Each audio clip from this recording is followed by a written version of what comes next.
subax wanaagsan markii la dhegeystayaal madaxweynaha maraykanka Donald Trump ayaa habeenkii xalay ahaa aqalka cad afur ugu sameeyey diblomaasiyiin ka socda qaar ka mid a safaaradaha dalalka islaamka danjirayaal konton kor u dhaafaya ayaa afurkaasi qayb ka ahaa warbaahinta ayaa sheegtay in xafladda sanadkan aan loo wada joogin sidii kuwii sanadihii hore iyadoo hogaamiyaal muslimiinta maraykanka ka tirsan oo lagu marti qaadi jiray sanadihii hore ay sanadkan ka maqan yihiin warbixin arrintaasi ka hadlaysa waxaa inoo haysa wariyaheena Zahra Cabdi Axmed. in ka badan 50 xubnood oo ka kala socday qaybaha muslimiinta oo u badnaasay safiirro ka socday safaaradaha Sacuudi Arabiya, Isutaga Imaaraadka Carabta, Bahrain, Tunisia, Kuwait, Masar, Gambia, Bosnia, Azerbaijan, Jordan, Iraq, Indonesia iyo kuwa kale ayaa dhammaantoodba goobjoog ka ahaa afurkan sanadkiisii ugu horreysay madaxweynaha dalka Maraykanka Donald Trump uu ku casuumay bulshada muslimka ah ee ku dhaqan magaaladan Washington. mahadnaq kadib hadal kooban oo uu jeediyey madaxweynaha ayaa waxa uu ku sheegay in afurka uu yahay gundhiga ugu wanaagsan ee marka la furayo soonkii muddada maanta oo dhan ah ay ku soo jireen dadka muslimiinta ah. Together this evening, we honor a sacred tradition of one of the world's great religions. For the Islamic faithful, the iftar.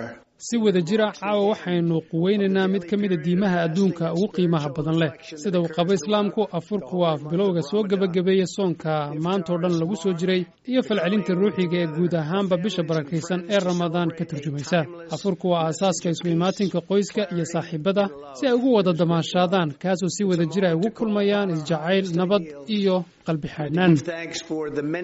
dhinaca siyaasadda ayaa khudbadiisa yareed madaxweyne Donald Trump wuxuu sidoo kale soo qaatay inuu ku faraxsan yahay in aqalka cad ee dalka Maraykanka uu casuumaad afur ah ku casuumo saaxiibo sal adag ugu fadhiyo xiriirka diblomaasiyadeed ee dalka Maraykanka kala dhaxeeya wadamadooda. We give thanks for the renewed bonds of friendship and cooperation we have forged with our valued partners from all across the Middle East.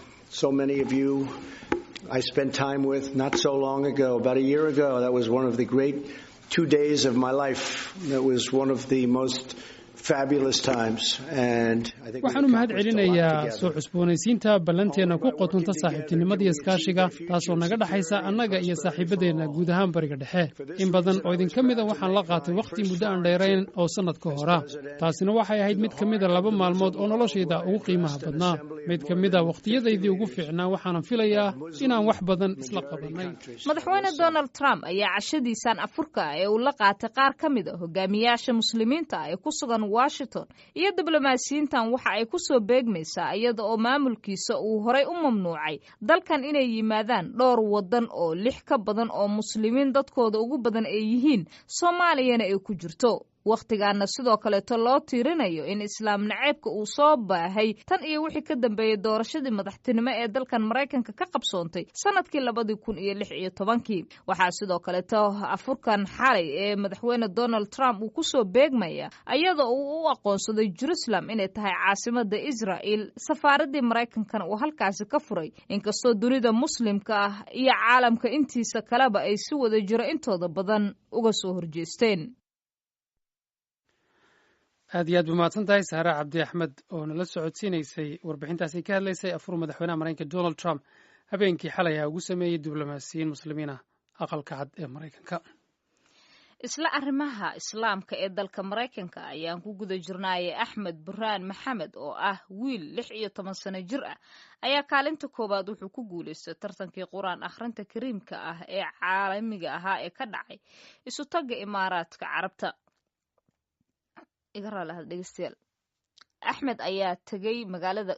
Axmed ayaa ka tagay magaalada Minneapolis ee gobolka Minnesota waxaana uu ku tartamay magaca Maraykanka.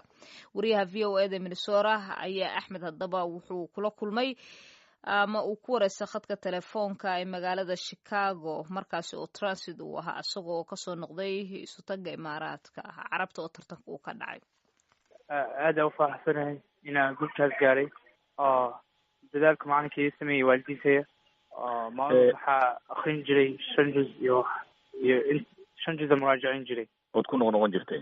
ha waxaad iga warantaa dadkii kula tartamayay ee aad ka guuleysatay tiradooda intee la ekayd? 103 waaye laakiin dalal qaar baa la celiyay oo 5 camur laakiin 103 isku hayeen kuwa la tartamay. marka adigu markii loo yeerayay magacaaga ee lagu yidhi waad guulaysatay ma intaan lagu yeerin ka hor ma islahayd qofka ku guulaysanayaa tahay?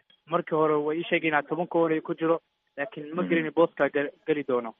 kalsoonida aad ku qabtay marka inaad guulaysatay maad naxsanayd ma warwaraysay ma inaad guulaysanaysaad aaminsanayd waad ku kalsoonayd haddaad iiga sheekayso xaaladda aad ku jirta markaa sidaad ahayd?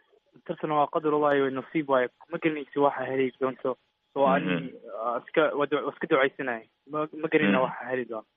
dabcan aabaa kula socday oo kula joogay bal iga horan isagu dhiirigelin intee leeg baad ka helaysa isaga? aabaa aad wila dadaalay wii ducayn jiray xoogaa imtixaan jiray tartanka ka hor. horey tartamo noocaan oo kale maad u gashay? nacam sanadkii dambe hadda soo dhaafay koyka ka qayb galay isagan labaad soo galay kii saddexaad soo gashay hadda marka tartankani ma kii kugu horeyd ku guulaysataa? number 1ka ood kaalinta koowaad gasho caalami hadda la dhaho kii koowaad soo galo. adigu marka dabcan waxaan ogahay in adigoo hal sano jira aad waddanka Maraykanka timid marka ma waddanka dibadiisa aad u baxdood quraanka kusoo baratay mase halkan baad ku baratay? alif baatada ila quraanka dhameynaya meeshana ku bartay Maraykanka. dugsiga dhiganaysa Minneapolis ood ka bartay? Abubakar Sadiq. marka guushan aad gaartay dabcan waxaad ku magacaad ku tartantay wuxuu ahaa inaad qof Maraykan tahay calanka Maraykanka wadatay. waddanka Maraykankana waad ogtahay oo muslimiinta in dhaweyd ba fara ku gudneed. seed u arkaysaa marka guushan aad soo hoynayso waddanka Maraykanka qaasatan gobolka Minnesota maxaad isleedahay way u tahay? muslimiinta sharaf u tahay iyo Soomaalida nawbi joogaan. waa gartay maxaad ku dooratay maadaama aad qof Soomaali ah tahay oo inaad Maraykanka ahaan u tartato oo aad magaca calanka Maraykanka qaadato? meesha degnaa iyo Maraykanka bayska matalaya soo ma garanayo Maraykanka magacaas ka qaatay citizenship. maadaama qof Maraykan oo waddanka Maraykanka aad ku dhashay oo reer Minnesota tahay quraanka halkan aad ku baratay sidaas miya? saas waa. ugu dambeyntii dadka reer Minnesota ee muslimiinta ah ee halkan degan ee quraanka ku barta maxaad guushan aad soo gaartay iyaga fariin noocee bay u diraysaa? quraanka halkan waa lagu baran karaa meelba quraanka waa lagu baran karaa dadka maxaa ku dheelaa diinta lagu dego iyo quraanka lagu dego iyo sunnada.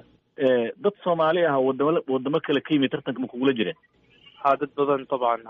meeqaad ka garan kartay adigu ilaahay hadda tiri wiilka Djibouti ka imaanaya maxaa Soomaali wiilka Soomaali matalaya طبعا waa Soomaali wiilka UK ga waa Soomaali wiilka Denmark waa Soomaali wiilka Sweden waa Soomaali iyo wiilka Ethiopia waa Soomaali iyo wiilka Norway waa Soomaali. marka wadamo kala gedisan magacyadooda ayay Soomaalidu ku socotay tartanka uga soo qayb gashay? طبعا. dhinaca waxbarashada kale high schoolka ma dhamayso weli dugsiga sare ma dhamayso bas waad ku jirtaa wey? sanadka ma ku yimaado sanad kale ayaa haray. hal sana kaaga dhiman. ugu dambeyntii maxaad jeceshahay inaad mustaqbalka marka laga yimaado inaad quraan kusoo guulaysatay maxaad rajaynaysaa inaad nolosha ka guul gaarto? dhakhtar arba inaan noqdo. dhakhtar baad rabtaa inaad noqoto. aad baad u mahadsantahay Axmed guul wacan baan ku rajaynaya. jazaaka Allah khayr. aaba yidhi marka.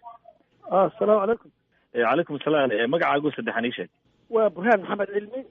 Burhaan bal iga waran guusha wiilkaagu uu ka soo hooyay tartankii quraanka lagu qabtay waddanka Sutaga Imaaraadka Carabta bal iga sheekay dareen ahaan iyo sidaad u aragtay. dareenka aad u fiicnaa waxaan waa wadano ilaa 100 iyo xoogaa baa tartamahayay marka ma ahayn wax inaad guusha adigu heli kartid 104 dal ama 103 dal marka la tartamaysid. wiilkaygu dalka Maraykanka ku matalayay oo maaragtay magaca dalka Maraykanka ku tartamahayay ilaahay qadartiisa waxay nagu raacday inaan maaragtay anagu magaca waddanka u soo hoyino oo wiilkaygu soo hoyiyo guusha uu soo qaataan waddanka Maraykanka caalamul islaam dadka ka socday iyo wadanada aan islaamka ahaynba marka waa guusheeda la waa guul soo hoyatay dadka Maraykanka oo dhan khaasatan gobolka Minnesota khaasatan dugsigiisii iskuulkiisii macallimiintiisii iyo bulshadii iyo community-gu ka tirsanaa wey marka waa arrin lagu farxi kara wey aad baad u mahadsantihiin. waa gartay Burhaan haddaan su-aal kooban ku weydiiyo si kooban iga jawaabto badanaa waxaa la yidhaahdaa waddankan Maraykanka quraanka in lagu barto way adag tahay waalidiintu carruurtooda waddanka dibadiisa ay u diraan maxaa idin suura geliyay adinka in mataqaanaa wiilkaagu waddankan quraan ku barto guushaana uu gaaro? wallahi waa lagu baran karaa waan aaminsanahay waxa weye wax gaaro loo dejiyey mala waa iska dadaal ahmada sameeyay iyo dadaal ilaahay xaggiisa naga soo gaaray waa mahadsantihiin. zahray waa Burhaan Maxamed dabcan waa aabaha wiilkii Axmed Yare ee kusoo guulaystay tartankii quraanka kariimka caalamiga ah ee dalka Imaaraadka Carabta lagu qabtay dabcan wariyaheena maxamuud mascade ayay ugu wareemayeen khadka telefoonka ee magaalada chicago halkaas oo ay transit ku ahaayeen iyagoo usii socda gurigoodii gobolka minnesota.